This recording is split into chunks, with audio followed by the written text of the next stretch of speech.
house, that letter that she just talked about absolutely nails my concerns, that you have it in writing, you know, why they didn't win. So it's not subjective. Mm-hmm. Yep. All right. And my next question is, where can we get a copy of that letter? Oh my gosh. It's on the Pivot Shift. It's called Sorry Your Offer Lost Out. It was, I think Ellie did this. So just check out. Ellie didn't. Yeah, that one has been forever since Yeah. that. It's not new. It's not. It's not new. I just copied it and I paste it in the body of my email and make the appropriate changes. Yeah, it's not new at all. I had it. It's in my Google Drive. Whenever I have multiple offers, I sent that. That's a great idea. I love it. I hadn't heard of it or seen it. So awesome idea. I'll send it to Bernadette. Okay, thank you. Let me go live here. Oh, no. Chris is taking over. Okay.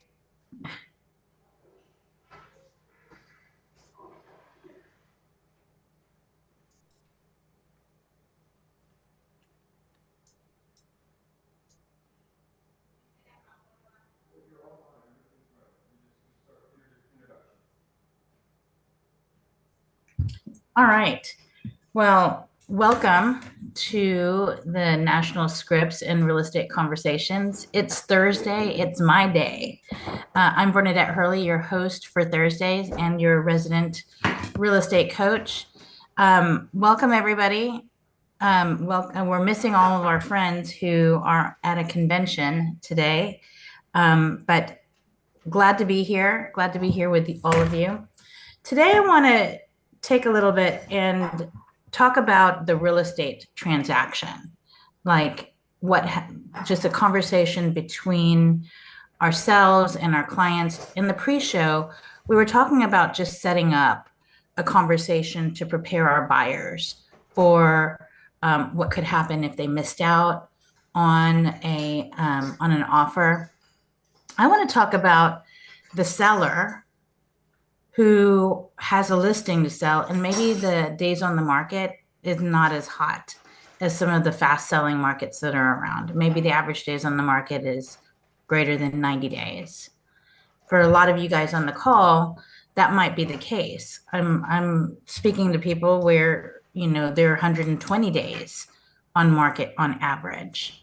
And then you're talking to some where it's multiple offers and they're selling like hotcakes. So you have a seller who wants to sell, or who wants to sell. We have told them that we're about 190 to 120 days on the market, but they're ready to start looking at homes in a price point that's moving a little bit faster. What do you say to a client when you know that the house is going to sit for a while and we don't really have the capacity to be putting offers out now when we know it's not going to sell rather quickly? Somebody role play that with me. You're about to list a home. The buyer wants to go out and start looking at properties, start putting offers in because they're excited. Are we taking them out? Are we writing a contingency? What's your game plan?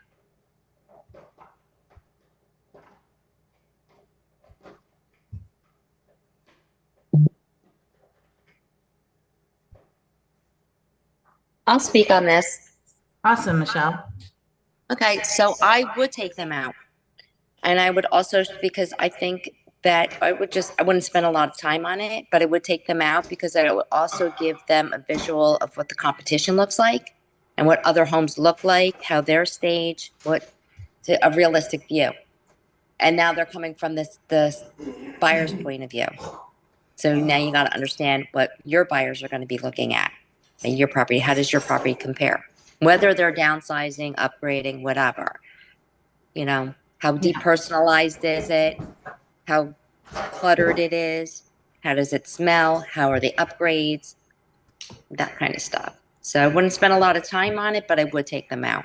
Okay, Michelle, I love that house. I want that house. Let's write an offer. Okay, we're going to have to list your house first. We're going to have to list your house tonight. And we're also Okay. gonna, all right. And then is this gonna be contingent upon, are you gonna be able to purchase this No, without having this? What? no, my family told me that I can still write an offer.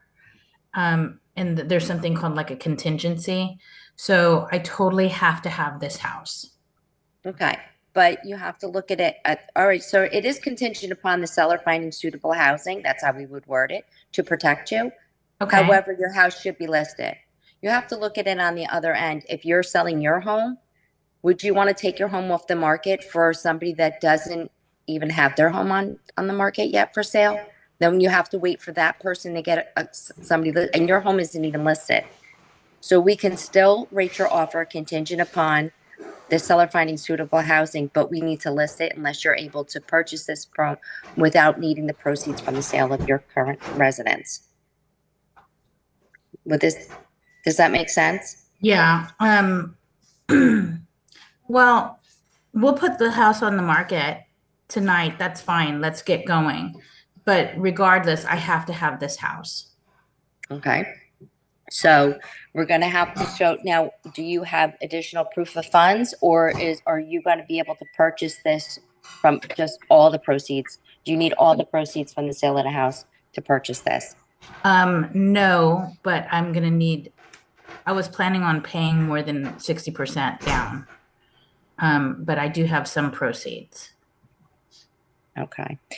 So we're going to need, I guess, my best suggestion, which you wouldn't need to actually use this at the very end, but to get the conversation started and to put your offer in, I would suggest that you also contact a lender and get a pre-qualification letter. We could also use your proof of funds, which you're going to put down. I wouldn't suggest putting 60% down right away, but I would put a strong earnest money deposit down. Okay. Okay. And then when would you like there's a lot involved in this. When would you like to close? Preferably the day that this house closes. Do you have an idea when that's going to be? When a buyer's going to come through and put an offer in that's acceptable to you? No, that's your job. That's my job. Okay. So I would then give us at least 6 weeks, at least, 45 days and 6 weeks for close. But we're going to have to, in order to do that, so we're not, especially if your offer gets accepted, we would have to list your house aggressively. We're going to have to price it right. Okay, but pricing right means top dollar, right?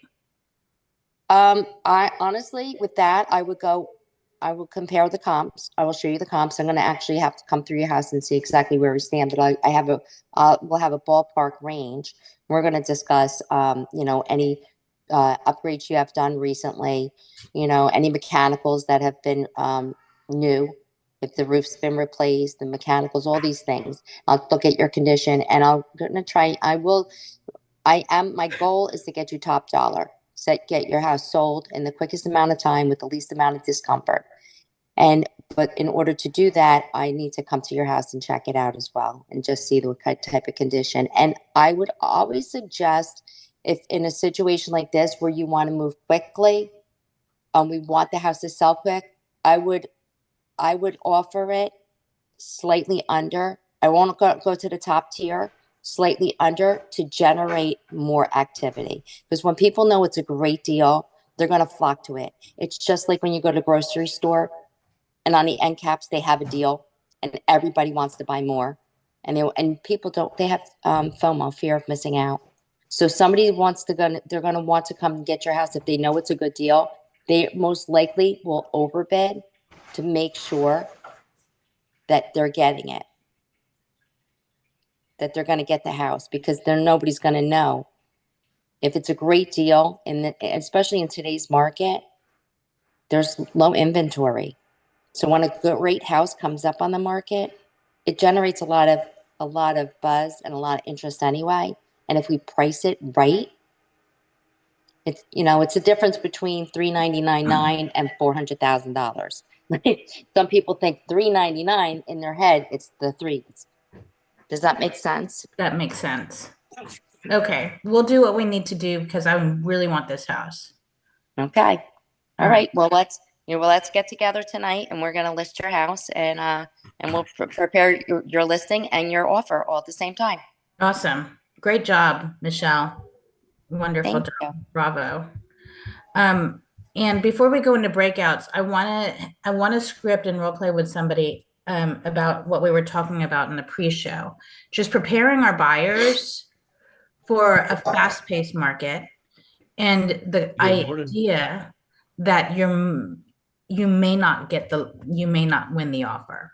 We're going to have to explain that we might not win the offer. True.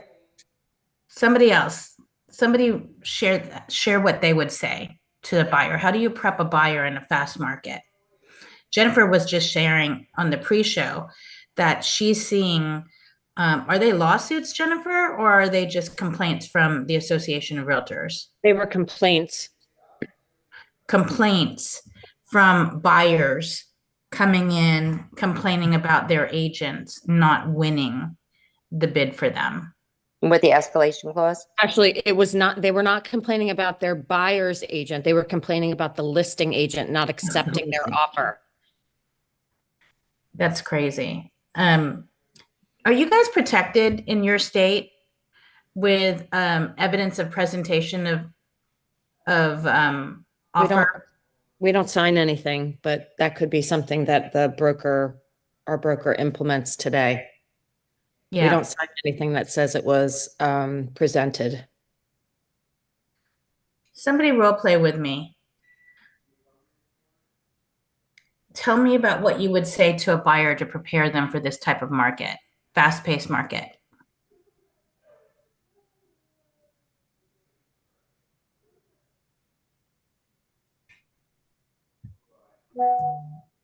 Anyone? Lisa. Good morning. Hi. Hi. So typically when I'm in my buyer consultation, we definitely have a fast-paced market where I am, and I'm oftentimes describing the fact that because it is a fast-paced market, because there are multiple offers on, let's say you're looking for a home in the $400,000 range. I guess we'll